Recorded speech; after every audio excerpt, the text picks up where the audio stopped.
큰일 났어요. 근데 정돈 의원님. 네, 그렇습니다. MB 이거 난리 났어요. 이제 특활비가 뭐 이상득한테까지 튀고 원세훈 뭐 집 사는데 개수기 동원했는데 그럼 어디까지 가는 거예요 이게? 뭐 초토화되겠죠. 근데 국민들은 진짜 경악을 금치 못하고 있는 것 같아요. 김희중 씨가 키맨으로 등장을 했는데 개인적으로 잘 아신다고요? 그럼요. 이제 우리는 오랫동안 같이 일을 했으니까 서울시에서요? 서울시장 선거 때부터 이제 정말 한솥밥을 먹은 셈이잖아요. 예. 근데 정말 깨끗하고 담백하고 참 좋은 사람이거든요. 그리고 직원도 잘하고. 이 사람은 MB한테 그냥 자기가 하고 싶은 얘기 다 합니다. 그러니까 이제 MB도 그 김희중을 신뢰를 했으니까 15년 동안 같이 있는 거죠. 예. 저희가 2002년 초에 만났으니까는 뭐 횟수로 따지면 벌써 한 16년 되는 거고. 예. 김희중 씨가 안 좋은 일로 이제 그 학교에 부상급식 받으면서 생활하고 돌아와가지고 1년 3개월 있었죠. 아마 제 기억에는 이제 뭐 정돈 선배하고 저하고 제일 먼저 만나가지고 같이 밥을 먹고 그러지 않았나 이런 기억이 있어요. 그런데 그 감옥 사는 동안에도 부인이 스스로 목숨을 끊고 그런 불행한 일이 좀 있었고요. 아, 너무 마음 아픈 일인데요. 예. 그 한때 이제 떨어져 살다가 예. 다시 이제 재결합을 해서 이제 살았고 김희중 씨가 이제 감옥에 가는 일이 발생해가지고 예. 원래 이제 좀 그 우울증이 있었는데 이게 굉장히 심해졌던 모양인가 봐요. 부인이 예, 남편이 예. 감옥 가니까 더 예, 심해졌네. 그런데 이제 형기를 거의 다 살아가지고 한 석 달인가 남겨두고 가석방을 나올 줄 알았는데 가석방 그 당시에 가석방을 다 시행하지 않는 이런 분위기였어요. 박근혜 정부 때요. 그러다 보니까 8.15 때도 가석방을 못 나오고 그래서 이제 혼자서 이제 견디기 힘들었던 과정들이 있었겠죠. 그래서 이제 세상을 뜨게 됐죠. 근데 그 김희중 같은 경우는 이제 넉넉하게 살지 못했어요. 그 부자 MB 모시면서도 넉넉하지 않았다는 얘기는 굉장히 깨끗하게 살았다는 얘기고 남의 돈에 절대 손은 안 대거든요. 근데 이제 저축은행 사건 때는 실수를 한 거죠. 사람이 살다 보면 일생일대 실수하는 경우도 있잖아요. 그런데 이제 그걸 이유로 MB가 이제 등을 돌린 거거든요. 김희중이 MB한테 등을 돌린 게 아니라 MB가 김희중한테 등을 돌렸는데 그것도 뭐 앞뒤가 안 맞아요. 형님도 저축은행 사건으로 구속돼서 형을 살았잖아요. 그러면 형하고도 등을 돌립니까? 그러니까 김희중을 굉장히 무시한 거죠. 저 사람은 착한 사람이니까 내가 어떻게 돼도 되겠다. 이런 식의 조금 너무 사람을 이렇게 가볍게 대하는 거죠. 예, 김희중 전 1부속실장이었죠. 네. 배신감이나 복수 때문에 나선 것은 아니다. 아이들에게 더 이상 잘못된 모습을 보일 수 없었다. 이런 얘기겠죠. 이제 만약에 이번에 자기가 특활비를 받은 것을 자기가 이제 떠안고 가게 되면 애들한테 더더군다나 지금 이제 엄마도 지금 없는 상황인데 장모님이 키우고 있죠. 그러니까요. 그러니까 이제 그 다시 이제 그 포토라인에 서가지고 수갑을 찬 모습들을 보여주는 것을 그 도저히 이제 참을 수 없는 없었기 거죠. 때문에 그러니까 자기가 이제 희생을 해야 되는데 자기가 희생을 할 사람은 자기를 등을 돌렸거든요. 근데 왜 희생을 합니까? 더군다나 아이들이 중요한 거지. 예. 자, 지금 이제 쟁점이 되고 있는 것 중에 하나가 김희중 실장은 제2부속실을 통하지 않고 국정원 특활비를 김민옥 여사 측에 직접 전달했다. 네. 그리고 그 관저죠, 관저. 관저. 예, 네. 관저에 있는 직원에게 전달했다는데 또 이제 나오는 보도는 직원은 자기가 받은 적 없다. 뭐 그렇게 얘기하죠 보통. 그럼 그 돈이 김희중이 먹었다는 얘기 믿게 더 되잖아요. 그렇죠. 예, 그러니까 김희중은 사실대로 얘기할 수밖에 없죠. 근데 사람들이 이게 이제까지 김백준 씨가 총무기획관으로서 네. MB의 재정 문제를 총괄하고 있다라고 알고 있었는데 김희중이라는 사람이 느닷없이 나왔단 말이에요. 일반 국민들 눈에는. 그리고 집사 중에 집사다. 또 이렇게 얘기를 하고 있고. 그러니까 일상적인 정치 활동 그리고 에 들어가는 것들은 이제 거의 이제 김희중 씨가 다 정리했다고 봐야 되고요. 그리고 이제 그거를 더 커가지고 예를 들면 대선을 준비하기 위해서 저희가 이제 서울시에서 나와서 이제 안국 포럼 같은 걸 만들잖아요. 예. 그래서 그런 이제 캠프 전체의 차원이라든지 뭐 뭐 다스라든가 다스 관계되는 부분들 그리고 이제 BBK 어제 이제 그렇죠. 뭐 다스 BBK가 뭐 마찬가지죠. 그리고 이제 어제 이제 그 신학수 씨가 이제 신학수 씨라고 이제 그 옛날에 그 지구당의 이제 총무부장을 하다가 MB가 지구당에 예. 그 이명박 대통령이 운영하는 동아시아 연구원에 이제 그 총무부장으로 있다가 나중에 서울시장 선거 때 이제 그 선거법 위반 그러니까 책을 막 배포해 가지고 MB 저서를 배포해서 그때 집행유예를 받았던 분이 있는데 신학수 씨요. 그분은 이제 일찍부터 이제 다수로 갔었죠. 아. 그래서 이제 아마 그 실질적으로 다스 관련된 예. 그런 부분들을 관리하는데 역할을 했을 거고 나중에 그분이 이제 총무비서관으로도 왔죠. 아 신학수 씨가 예, 예. 지금 신학수 씨도 소환한다는 거 아닌가요? 압수수색은 이미 했고 아직 소환은 안 했는데 그래서 실제로 이제 이명박 전 대통령 관련해서 그런 그 자금에 대한 부분들을 세세하게 아는 부분들은 김백준, 신학수, 김희중 이렇게 봐야죠. 이 세 분이 다 수사 선상에 오르면은 결국 모든 게 다 밝혀지나요? 그렇게 되면? 그러니까 신학수 씨도 과거에 서울시장 선거 때 이제 구속된 적이 있거든요. 그때 그 출판 관련해 갖고 선거법 위반으로. 예. 그리고 이제 집행유예로 나왔다고 하는 말씀하신 그러니까 거고. 이제 신학수를 관리는 했죠 MB가. 근데 그 신학수가 다스로 갔다가 선거 때 또 참여했다가 청와대 갔다가 그러니까 굉장히 핵심 인물 중에 지금도 다수의 하나라고 감사로 있고요. 지금 예. 근데 이제 신학수 씨는 이렇지만 아까 이제 그 깨끗한 분인데 김희중 씨를 묘사하면서 일생일대 실수했다. 그러면 이제 그런 또 이제 개인적인 사정도 좀 있는 걸로 알고 있고. 그런데 이제 MB 측에서 이렇게 주장할 수 있는 거 아닌가요? 또뭐 감옥 갔다 온 사람인데 신뢰할 수 없는 사람이다. 그 사람 얘기하는 게 무슨 주장에 신빙성이 있겠냐. 그게 이명박 전 대통령의 발언인지 어떤지는 잘 모르겠습니다만 솔직히 얘기하면 지금 참모라고 하는 사람들 쭉 도열한 사람들 있잖아요. 그분들 사실은 경선 때부터 시작해서 제대로 아는 게 별로 없는 사람들이에요. 맞아요. 예를 들면 이동관 씨 같은 사람도 경선이 끝나고 참여한 사람입니다. 그러니까 박근혜 후보하고 치열한 경선이 끝나고 다 결정 난 다음에 오신 분들이고요. 이재호 씨도 하나도 몰라요. 뭐 거기 맹장관, 맹영규 장관 것도 마찬가지인 거고. 김효재 같은 부분들은 어떤 특정 부분에 있어서 그 조직 활동을 했던 부분들이 특보들을 모으는 활동을 했던 분들이고. 언론 관계 일을 했죠. 그분들이 내부 사정을 전혀 알 수가 없는 사람들이에요. 그러니까 그날 도열하지 않은 예를 들어 박영준은 잘 알죠. 그날 그러니까 아는 사람들은 다 거기 도열을 못할 거죠 기본적으로. 그러니까 모르는 사람들이 그냥 가는 거고 거의 뭐 김상엽 비서관 뭐 거기에 또 무슨 민정수석했던 분들 서 있던데 그 민정수석도 아마 모를 거예요. 아마 제가 민정수석이죠? 아마 내용을 아는 분들 중에 한 분은 거기 있었던 분 중에서는 장다서로 민정비서관 정도가 어느 정도 알았을 가능성이 있죠. 장다서로는 이제 이상득 부의장의 비서실장 출신이거든요. 그러니까 이상득 씨가 이제 청와대에다가 박영준을 또 장다서로를 이제 가족 담당 비서관으로 박아놓고 박영준을 총괄하는 비서관으로 박아놓고 김주성 자기 코오롱 때부터 부하였던 김주성은 이제 국정원 안 기조실장으로 박아놓고 그러니까 이제 권력 중추부에 다 자기 사람들을 박아놓은 거죠. 그러니까 저 정태근 의원이 옛날에 우리나라에는 상황이 있다. 태양이 두 개가 있다. 그런 얘기도 한 적이 있어요. 그 제가 이제 그 이명박 전 대통령 쪽에 법률적 자문을 하는 그 변호사를 통해서 들어보니까요. 그 참모들이라고 그 쭉 도열했던 참모들 있잖아요. 그분들이 제대로 진언을 못 한다는 거예요. 알아요. 내용도 모르는데. 그러니까요. 그러니까 그날 지난번에 그 이명박 대통령이 그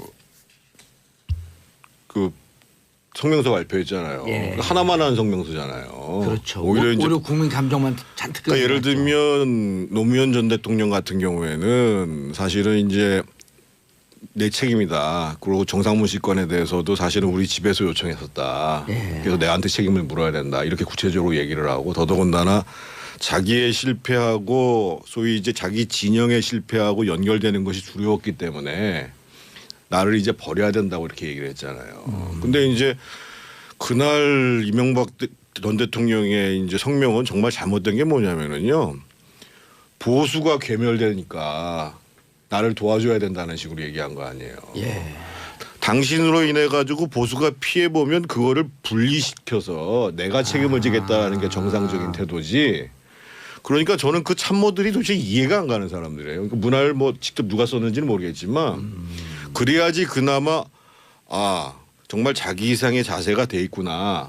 뭐 희생인지 어쩐지 잘 모르겠습니다. 그런데 그거를 이제 정치보복과 보수 계멸과 연결시켜 버리니까 그래도 좀 아이고 정치보복이라고 생각했던 보수들조차도 이게 뭐지? 아 근데 보수 괴멸은요 누가 시켰냐면 이명박 박근혜가 시킨 겁니다. 그 두 사람이 권위주의 정권을 거치면서 정말 합리적인 보수들이 다 떠났죠. 아니 그러니까 그런 얘기를 하지 말아야지 그러니까. 아니 그래서 난 참모들 진짜 그 참모들 이해가 안 가요. 그러니까 제가 보기에 모르기도 모르고 실제로 이명박 대통령한테 진언을 하지도 않고 지금이라도 가서 진언할 생각 있으세요? 전혀 없습니다. 아마 전화할 생각 없을 거예요. 아니 안 만나주겠지 우리는. 근데 그래서 그 조율했던 사람들은 이제 예. 떠납니다. 다음에 뭐 점점 이제 안 나타나죠. 아니 그 진짜 순수하게 이런 진영 다 떠나서 느낌도 그분들은 어찌 보면 좀 폼나는 거니까 마지막까지 병풍을 좀 하는 것 같고 이 두 분들은 아주 처음서부터 함께 고생을 했던 분들 아니에요. 근데 이분들은 이미 그러니까 떨어져 저희도 나왔고. 사실은 아니 저도 뭐 이명박 전 대통령이 시장일 때 별 볼 일 없는 저를 부시장으로 발탁해 줬잖아요. 그래서 이제 월급 받아가면서 제가 사실은 그 나름대로 이제 행정이라든지 정책에 대한 이해, 관련 사회에 대한 이해를 잘할 수 있었던 게 그 서울시 부시장으로 재직할 때 서울시가 외교기능, 군사기능 빼놓고는 다 모든 걸 갖고 있잖아요. 그래서 저도 이제 은혜를 받았던 건 사실이죠. 그러니까 은혜를 받았기 때문에 오히려 이분이 잘 되기 위해서 충원을 해야 된다는 거죠. 쓴소리를 해야 되는 거고 거기서 쓴소리 그냥 많이 하셨잖아요. 아부를 떨고 그냥 뭐 딸랑딸랑하고 이거는 사실 은혜를 보답하는 길이 아닌데 근데 이제 쓴소리를 하는 사람이 딸랑딸랑하는 사람한테 밀려나게 돼 있는 거죠 기본적으로. 왜냐하면 그 사람들은 딸랑딸랑하면서 같이 이제 뭘 좀 해야 되는데 얘들 때문에 불편하거든요. 원래 충신들은 간신할 때 당해낼 재간이 없습니다. 그건 역사적으로 항상 그래 왔어요. 그 과정에서 이제 저희들이 고초를 많이 겪었죠. 뭐 아니 지금 정돈 의원님도 한때 충신이었잖아요. 그럼 가갖고 이제 이렇게 하면 안 된다. 다 사죄하고 감옥 가라. 이렇게 아니, 직원할. 그 지금 와서요? 예, 지금요. 아니 무슨 만나죠. 제가 저 무상급식 받고 나와서 예. 한번 뵙겠다고 연락을 했어요. 그때만 해도 이제 저도 이제 굉장히 마음이 편안해지고 저도 이제 좀 그때 이제 세상을 무죄가 확정이 된 건가요? 예.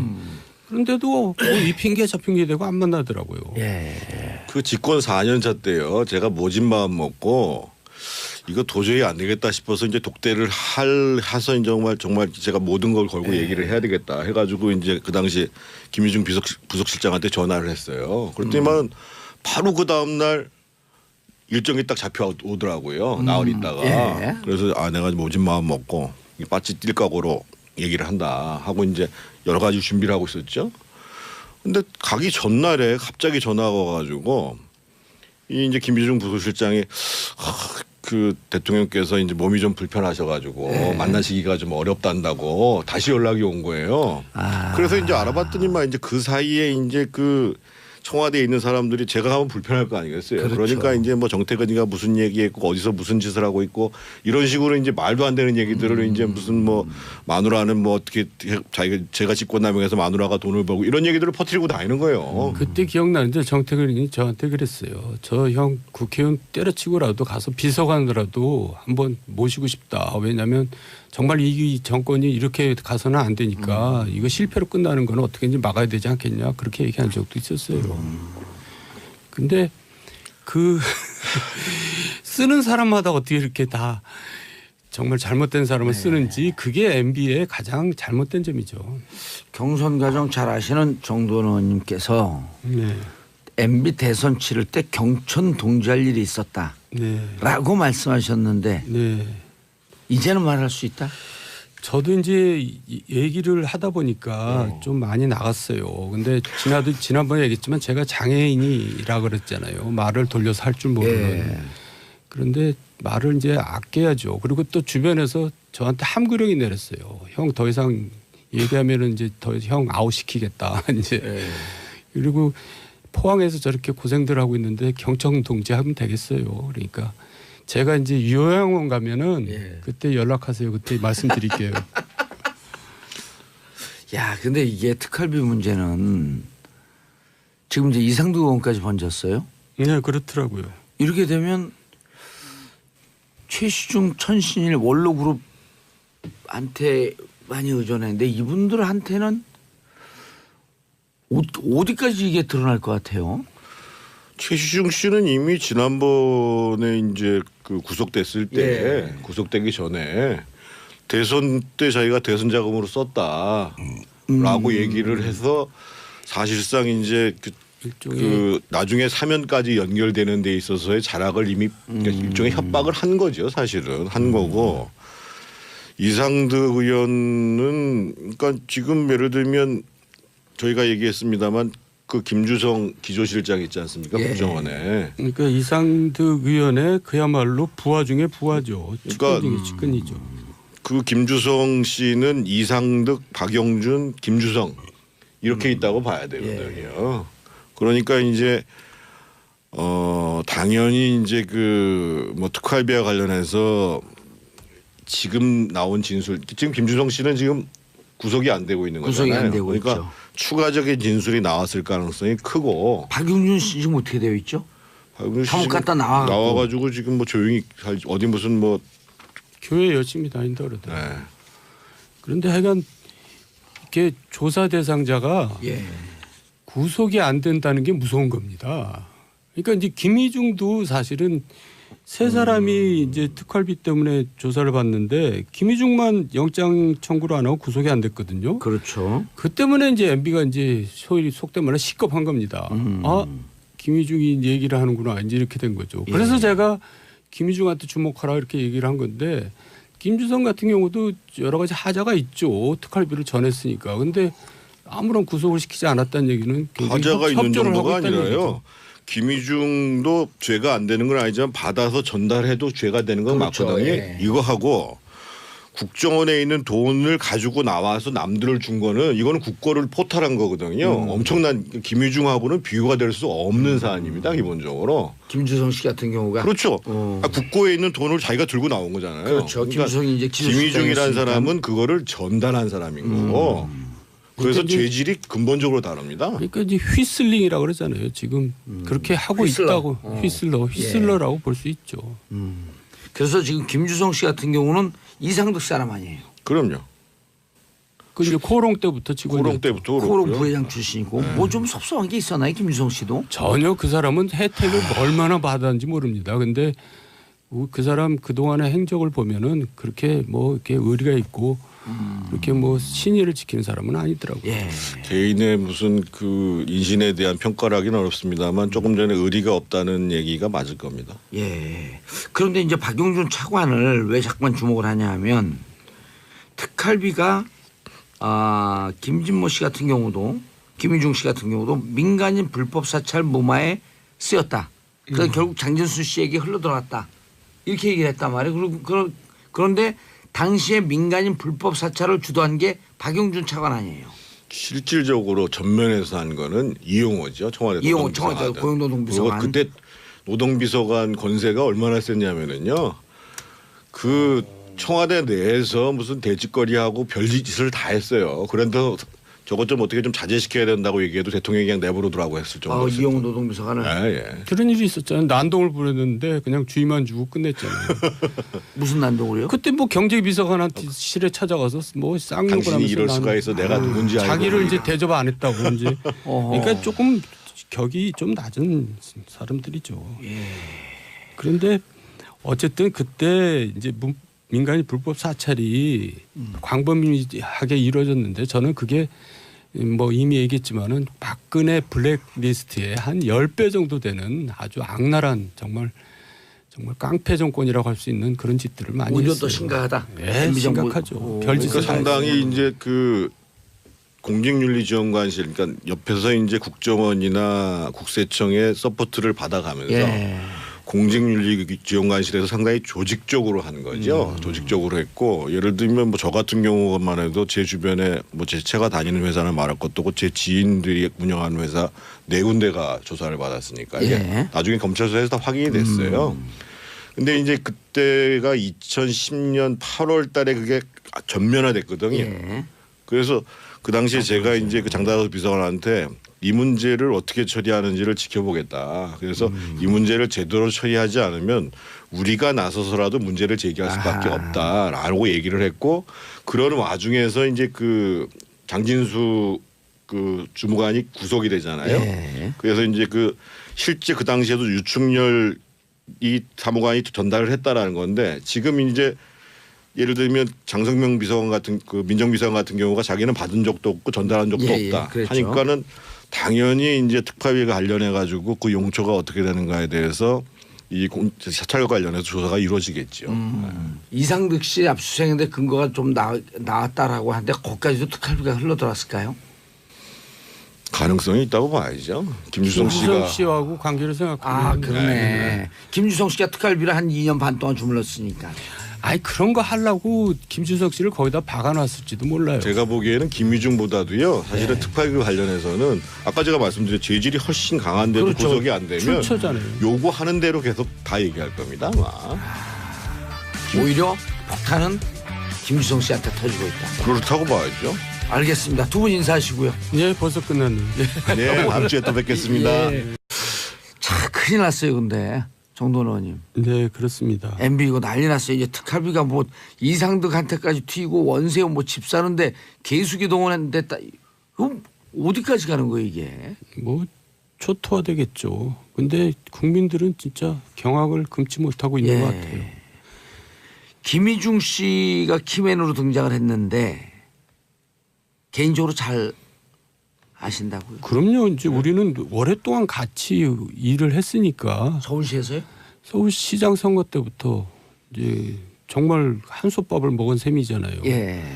근데 정말 깨끗하고 담백하고 참 좋은 사람이거든요. 그리고 직원도 잘하고 이 사람은 MB한테 그냥 자기가 하고 싶은 얘기 다 합니다. 그러니까 이제 MB도 그 김희중을 신뢰를 했으니까 15년 동안 같이 있는 거죠. 예. 저희가 2002년 초에 만났으니까는 뭐 횟수로 따지면 벌써 한 16년 되는 거고 예. 김유중 씨가 안 좋은 일로 이제 그 학교에 부상급식 예. 받으면서 생활하고 돌아와가지고 1년 또 3개월 있었죠. 아마 제 기억에는 이제 뭐 정돈 선배하고 저하고 제일 먼저 만나가지고 같이 밥을 먹고 그러지 않았나 이런 기억이 있어요. 뭐 마찬가지죠. 그리고 이제 어제 이제 그 신학수 씨가 이제 신학수 씨라고 이제 그 옛날에 그 지구당의 이제 총무부장을 하다가 MB가 종로지구당에 예. 그 이명박 대통령이 운영하는 동아시아 연구원에 이제 그 총무부장으로 있다가 나중에 서울시장 선거 때 이제 그 선거법 위반 그러니까 책을 막 배포해 가지고 MB 저서를 배포해서 그때 집행유예를 받았던 분이 있는데 신학수 씨요. 그분은 이제 일찍부터 이제 다수로 갔었죠. 아. 그래서 이제 아마 그 실질적으로 다수 관련된 예. 그런 부분들을 관리하는 데 역할을 했을 거고 나중에 그분이 이제 총무비서관으로도 왔죠. 아 신학수 씨가 예, 예. 지금 신학수 씨도 소환한다는 거 아닌가요? 압수수색은 이미 했고 아직 소환은 안 했는데 그래서 실제로 이제 이명박 전 대통령과 관련해서 그런 그 자금에 대한 부분들을 세세하게 아는 부분들은 김백준, 신학수, 김희중 이렇게 봐야죠. 이 세 분이 다 수사선상에 오르면은 결국 모든 게 다 밝혀지나요? 그렇게 되면? 그러니까 신학수 씨도 과거에 서울시장 선거 때 이제 구속된 적이 있거든요. 그때 그 출판 관련해 갖고 선거법 위반으로. 예. 그리고 이제 그런데 이제 그걸 이유로 MB가 이제 등을 돌린 거거든요. 김희중이 MB한테 등을 돌린 게 아니라 MB가 김희중한테 등을 돌렸는데 예. 그것도 뭐 앞뒤가 안 맞아요. 형님도 저축은행 사건으로 구속돼서 형을 살았잖아요. 그러면 형하고도 등을 돌립니까? 그러니까 김희중을 굉장히 무시한 거죠. 저 사람은 예. 착한 사람이니까 내가 어떻게 대해도 되겠다. 이런 식의 조금 너무 사람을 이렇게 가볍게 대하는 거죠. 예. 김희중 전 1부속실장이었죠. 네. 배신감이나 복수 때문에 나선 것은 아니다. 아이들에게 더 이상 잘못된 모습을 보일 수 없었다. 이런 얘기겠죠. 이제 만약에 이번에 자기가 특활비를 받은 것을 자기가 이제 떠안고 가게 되면 애들한테 더더군다나 지금 이제 엄마도 지금 없는 상황인데. 장모님이 키우고 있죠. 그러니까요. 그러니까 이제 그 다시 이제 그 포토라인에 서가지고 수갑을 찬 모습들을 보여주는 것을 그 도저히 이제 참을 수 없는 없었기 거죠. 때문에. 그러니까 자기가 이제 희생을 해야 되는데 자기가 희생을 할 사람은 자기를 등을 돌렸거든요. 근데 왜 희생을 합니까? 더군다나 아이들이 중요한 거지. 예. 자, 지금 이제 쟁점이 되고 있는 것 중에 하나가 김유중 실장은 제2부속실을 통하지 않고 국정원 특활비를 김인옥 여사 측에 직접 전달했다. 네. 그리고 그 관저죠, 관저. 관저. 예, 예. 관저에 있는 직원에게 전달했다는데 또 이제 나오는 보도는 직원은 자기가 받은 적 없다. 뭐 그렇게 얘기하죠 보통. 그럼 그 돈이 김유중이 먹었다는 얘기 믿게 더 되잖아요. 그렇죠. 예, 그러니까 김유중은 사실대로 얘기할 수밖에 없죠. 근데 사람들이 이게 이제까지 김백준 씨가 총무기획관으로서 네. MB의 재정 문제를 총괄하고 있다라고 알고 있었는데 김유중이라는 사람이 느닷없이 나왔단 말이에요. 일반 국민들 눈에는. 그리고 집사 중에 집사다. 또 이렇게 얘기를 하고 있고. 그러니까 일상적인 정치 활동 그리고 에 들어가는 것들은 이제 거의 이제 김유중 씨가 다 정리했다고 봐야 되고요. 그리고 이제 그거를 더 커가지고 예를 들면 대선을 준비하기 위해서 저희가 이제 서울시에서 나와서 이제 안국 포럼 같은 걸 만들잖아요. 예. 그래서 그런 이제 캠프 전체의 차원이라든지 뭐 뭐 다스 관계되는 부분들 그리고 이제 BBK 어제 이제 그렇죠. 뭐 다스 BBK가 뭐 그런데 그 감옥 사는 동안에도 부인이 스스로 목숨을 끊고 그런 불행한 일이 좀 있었고요. 아 너무 마음 아픈 일인데요. 예.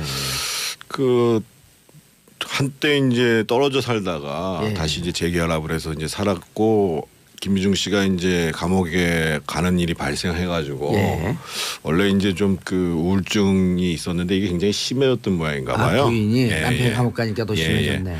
그런데 이제 형기를 거의 다 살아가지고 한 석 달인가 남겨두고 가석방을 나올 줄 알았는데 가석방 그 당시에 가석방을 다 시행하지 않는 이런 분위기였어요. 박근혜 정부 때요. 그러다 보니까 8.15 때도 가석방을 못 나오고 그래서 이제 혼자서 이제 견디기 힘들었던 과정들이 있었겠죠. 그래서 이제 세상을 뜨게 됐죠. 근데 그 김유중 같은 경우는 이제 넉넉하게 살지 못했어요. 그 부자 MB 모시면서도 넉넉하지 않았다는 얘기는 굉장히 깨끗하게 살았다는 얘기고 남의 돈에 절대 손은 안 대거든요. 근데 이제 저축은행 사건 때는 실수를 한 거죠. 사람이 살다 보면 일생일대 실수하는 경우도 있잖아요.